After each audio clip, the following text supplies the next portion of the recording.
কোন স্ত্রী তালাক হওয়ার কয়েক বছর পর আবার পূর্বের স্বামীর সাথে বিবাহ বন্ধনে আবদ্ধ হতে পারবে কিনা এবং সেই স্বামীর সাথে যোগাযোগ করতে পারবে কিনা। যদি তালাক হয়ে যায় তাহলে কয়েক বছর পর পূর্বের স্বামীর সাথে যোগাযোগ করতে পারবে কিনা। উত্তর হলো, যোগাযোগ বলতে যদি বিবাহ বহির্ভূত এমনি, বিবাহ ছাড়া এমনি যোগাযোগ করে কথা বলেন, সেটা যাবে না। তালাক হয়ে গেলে কয়েক বছর হয়ে গেছে, ইদ্যত শেষ হয়ে গেছে, তাহলে এখন তারা স্বামী স্ত্রী আর না, তারা এখন অচেনা পুরুষ নারীর মতো, তারা গায়ের মাহরাম নারী পুরুষের মতো, পর্দা তাদের উপরে ফরজ। আমাদের সমাজে অনেক সময় দেখা যায় যে এক শ্রেণী আপনার সুশীল আছে, এক শ্রেণী মানুষ আছে যারা বিয়ে ভাঙার পরও স্বামী স্ত্রী একে অন্যজনের সাথে সম্পর্ক রাখে, যোগাযোগ রাখে, আর বলে যে আমাদের মধ্যে বিয়ে না থাকলে কি হবে, আমরা একে অন্যের প্রতি খুব উদার, ভালো সাজার চেষ্টা করে যে এটা নাকি ভালো। এটা তো হারাম সম্পর্ক। কোন মুসলমান বিবাহ বহির্ভূত সম্পর্ক কোন গায়রে মাহরাম নারী পুরুষের সাথে করতে পারে না, বিধায় এটা হারাম, এটা জায়েজ নাই।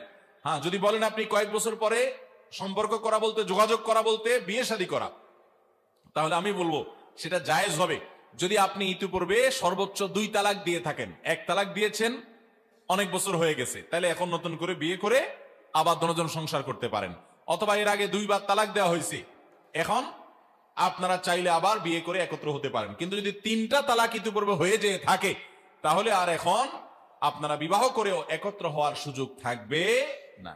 যদি আপনাদের একত্র হতে হয়, 3 তালাক যদি হয়ে থাকে, তাহলে এই স্ত্রী তার অন্য কোথাও বিয়ে হলে, সেই স্বামী মারা গেলে কিংবা তালাক হয়ে গেলে, তার ইদ্যত পালন হলে তারপরে আবার পূর্বের স্বামীর সাথে বিয়ে বিশুদ্ধ হতে পারে। অনেক কেন কিন্তু পরে আমাদের দেশে অনেক এলাকাতে হিল্লা বিয়ে করানো হয়।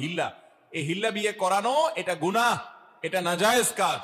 যে করে তার উপরে আল্লাহ লানত বর্ষিত হয়, যার জন্য হিল্লা বিয়ে করানো হয় তার উপর আল্লাহ লানত বর্ষিত হয়। বিধায় এ হারাম, এ নাজায়েজ, এই গুনাহের কাজ করা যাবে না।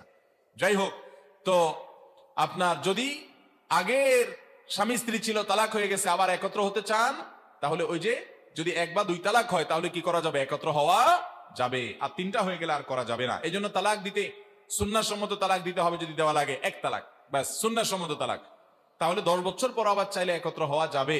কিন্তু যদি 3 বার তালাক হয়ে যেয়ে থাকে, 3টা তালাক হয়ে যেয়ে থাকে, তাহলে আর চাইলে একত্র হওয়া যাবে না।